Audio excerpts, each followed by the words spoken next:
Hey, what is up all you toy fanatics? This is El Chizzo, and welcome back to El Chizzo Reviews. As you can see, new camera! Yes, now that we've got something we can work with... I'm just gonna get back against that wall. Now that we've got something we can work with, I'll be reviewing toys again. Today we're looking at the DC Universe line Cyborg figure. The DC Universe line is probably my favorite line for DC action figures, simply because the price is so reasonable. Unfortunately, no matter where you go, the collector's rule of thumb will apply.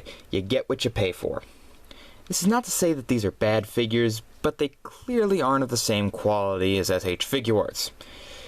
Or, Tamashii Nations, or any of those amazing lines that a lot of us collectors have come to love. To explain, let's look at old Vic here. The plastic quality is pretty decent. I haven't noticed any worrying marks on him or anything since I bought him. It's light, but it's not dollar store light. Most of the needed detail was molded in. You can even see where his fingers go on his little white noise cannon. Nice attention to detail. For some reason, they decided to expose the joints on the sides of his elbows and knees. I guess they were trying to make the artificial limbs look artificial. Now, why would they do that? There's plenty of texture. Let's see if I can get the light to pick it up. Come on. There we go. There's plenty of texture on the stuff on his belt. The only complaints I have for the molding are the very obvious mold lines along the sides of his torso.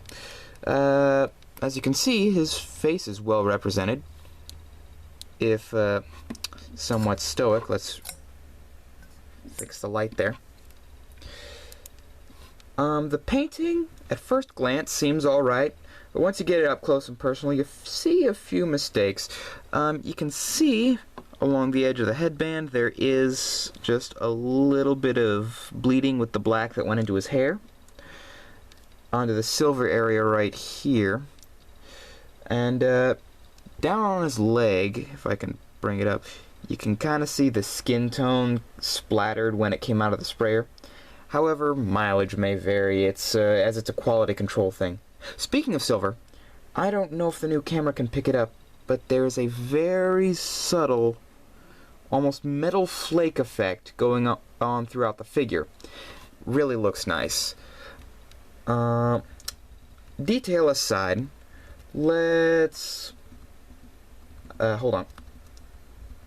Detail aside, let's look at articulation. Sorry, something had fallen over. He has a mushroom peg at the top of his neck, so he can look left, he can look right. He can kind of look down, like his head does move down almost slightly, but it doesn't look up so well. He's got universal joints in his shoulders, a bicep swivel, about a 90-degree elbow. Mushroom pegs in his wrist, so there's swivel there. There's even a mushroom peg in the white noise cannon, which I really don't see the need for. I mean, they could have cut costs and molded the forearm as one solid piece, seeing as the cannon really isn't that expressive. You don't, no matter which way you turn it, it really doesn't change how it's perceived unless you're looking directly at the thumb. Moving lower, we can see hinge joints in his torso, so he can add crunch. Or he can look like you said something that shocked him. Actually, he's got the perfect face for that too. He's like, "You serious?" Someone's making that into a meme even as I make this video, aren't they? Moving on, down to the hips. You would think that this thing on the side of his belt would get in the way of his leg, but due to the way the universal joint his hip is molded, it's really low, so it gets a decent amount. Looks like a ballet dancer here. So yeah, it's molded low to get past that little... I've forgotten what that is. Someone will probably let me know in the comments. It looks weird when you move his leg forward, but yeah, I don't understand why you would do that anyway. Moving down, there's a thigh swivel, just right about there. And right here we've got a hinged knee, 90 degrees. The ankles go back and forth on a hinge. Again, being able to go forward but not back so much. This means that he won't be able to hold any wide poses. Overall, his posability is average.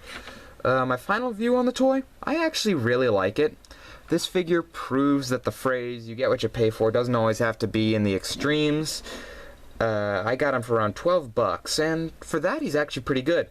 If you're new to collecting figures and you're a DC fan, this toy should show that the DC Universe line is actually a good place to start. Thank you so much for watching. If you like this review and you want to see more, subscribe to my channel. Button's right down there.